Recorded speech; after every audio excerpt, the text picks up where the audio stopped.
everybody. Dave DeWalt here. I'm the founder and CEO of NightDragon. We're an investment advisory firm focused in on the cyber safety, security, and privacy markets. I always say you got to have a good acronym for everything. CSSP is ours.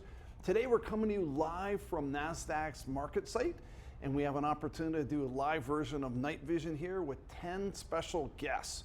And today I have a very special person to me and part of the NightDragon family, Jennifer Bisceglie. Thank you so much for coming, the founder and CEO of Interos.ai.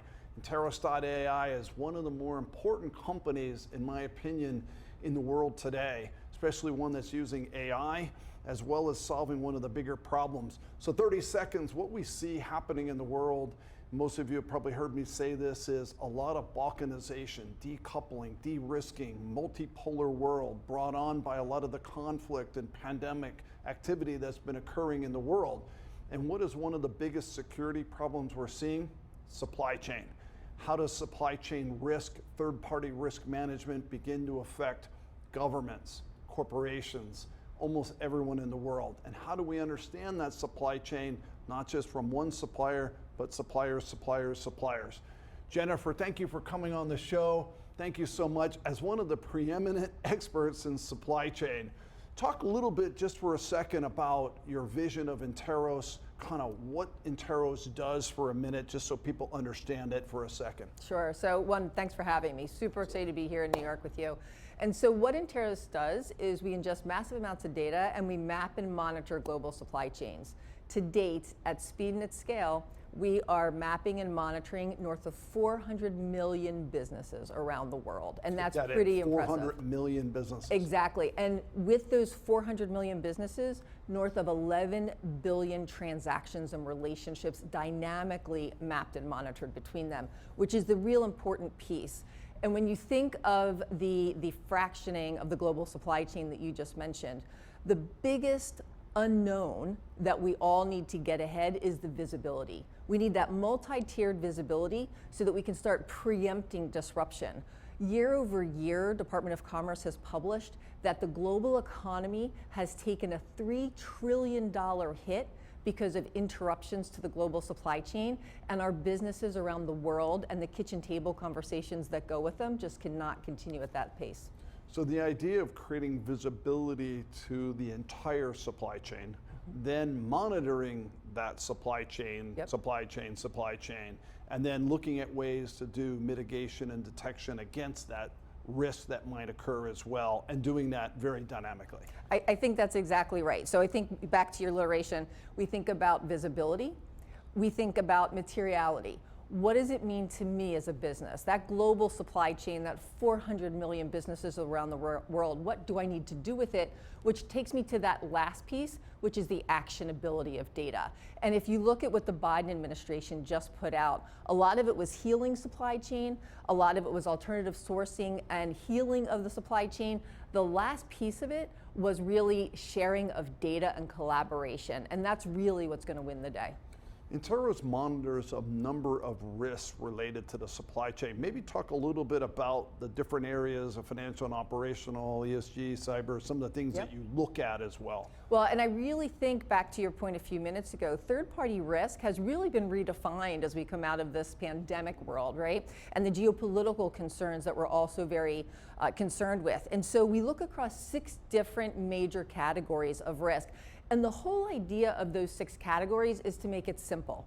We want to make it actionable for businesses to protect their brand, to protect their profitability and their reputation. And so we look at everything from the simple things that we all are used to, which is the financial concerns of our business partners and service partners in the supply chain, to cybersecurity, which I know is a big focus of your portfolio companies, to sustainability and ESG, which is actually a competitive piece that companies need to look at, not just of who's buying their products and services, but the employees that come to work for them. When I talk about the geopolitical world we live in, when Ukraine gets invaded by Russia, you have a situation where we levy 3,000 sanctions against Russia overnight, which cut off whole parts of the developed supply chain. Companies needed to figure out how to continue the operations. So finance, cyber, ESG sustainability, geopolitical risk, We're looking at restricted entities, and a really big model we put out this year using artificial intelligence was around catastrophic risk. So you think about here in the States last year, the major hit the insurance companies and customers took around Hurricane Ian. We wanted to allow customers to go faster and deeper into their supply chain to understand where they were going to be interrupted, to find alternatives and put planning and strategy in place so they could keep those operations going. Can you talk a little bit about some of the types of customers that you have? I've been very impressed.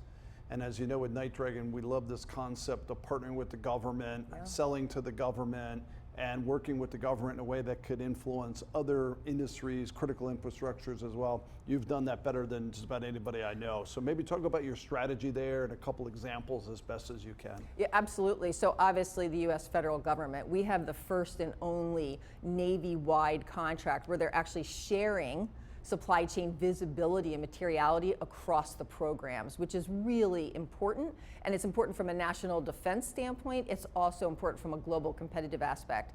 When you work with the US federal government or any government, it creates an industry in the prime contractors that support it. So as you just mentioned, our customers are those that are influencing the market. The world's largest aerospace defense customers, large banks. 50% of the largest banks in North America use our platform for their global third-party risk capabilities. We're looking at the world's largest airlines. Think about what happened, and you're very involved in this. Look at what happened at the airlines during the pandemic. Not only did we have to worry about the reputation and the profitability of that, but people needed to get back on the move. That's a global economic hit if people can't get to where they need to get to. And so we really work with those companies that are leaning in and understand that the supply chain isn't a cost center, which is where it used to be when I started in this industry a very long time ago. It's really a competitive differentiator, and those are the customers we work with. I found that very interesting what you just said, because understanding supply chain risk and then understanding across many, many risk factors isn't just a risk reduction or compliance thing anymore. Like you said, it's a very powerful tool to run your business. Yep. And you talk a lot about operational resiliency, using this tool. How do you see that evolving, particularly with AI now going forward? You can do a lot of different vertical industries, it looks like. You can go across the globe with this thing. My opinion, you're becoming one of the most important infrastructures in the world because you have the largest single database of suppliers and all their relationships.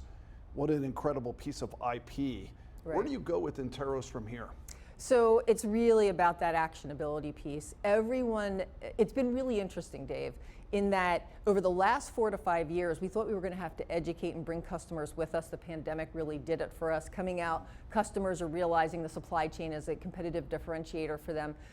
There's a lot of data that's being used. We have positioned Interos as a single pane of glass for all third-party risk. We have that data, we've made sense of that data, and now we're putting that with the business systems data that customers already have to help them figure out what do I need to do with it next. So going forward strong into 2024 is moving again from visibility to materiality to that actionability, and making sure that customers know it's not just data, but what do I next need to do to move from a lagging position, from a sit-back position, to a leading position to preempt disruption so I can continue. Jennifer, talk a little bit for a second about your partner ecosystem, because here you have supply chain risk management, and there's a lot of different systems of record inside these companies. And talk a little bit about how you integrate and what are some of the bigger ones so the audience hears that. Absolutely. So it's really been a sea change over the last 4 years as well. Third-party risk moved over the last few years from the Chief Information Security Officer, because we really did follow the shirt tails, if you will, of cyber, where it was not who you were connected to, but who they're connected to, and continuous monitoring, to procurement. Procurement moved over the last 3 to 4 years from being a single place of defense to protect a company to offense. So how do we look at the third parties, the companies that we're partnering with, buying from, doing business with, before we let them in? Because of that, the types of companies that we're partnering with are the procurement systems. So the SAPs of the world, the Coupas of the world. but the customers also need to understand what to do with that information. So anything that helps with workflow or case level management, the ServiceNows of the world, the Process Unities, making sure we can create an entire life cycle for a business to operate. And Interos becomes that dynamic, that always thinking at speed and at scale, supply chain mapping capability, brain underneath it.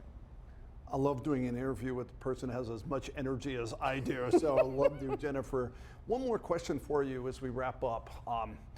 There's so much conversation about AI now and the idea of data chains as well. So not just supply chains related to software and SBOMs and bill of materials, but now this whole derivative of data chains as well. Yeah. And I see you as amazingly and very strategically positioned to take advantage of that problem, because you can do things at scale as well. Maybe say a few words there. We are a perfect ecosystem for exactly what you just said. So if you think about what a supply chain is, it's really pattern analysis. We want to understand what's happening so we can do better. So we have chances to make alternative choices to make us more profitable, protect our brand and reputation. So when I think about AI and the ability to look at random pieces of data and not just look at data in rows and columns and Excel spreadsheets like we used to, but make sense of it so the data actually tells us what to do next.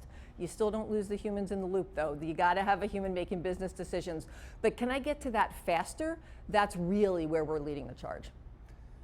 Ladies and gentlemen, one of the most amazing founder and CEO, female leaders in this world. Thank you so much for being a partner to NightDragon. Congratulations on your company, your effort, your energy, and your knowledge of the globe and the markets. Appreciate having you on here. Thank you. Thank you.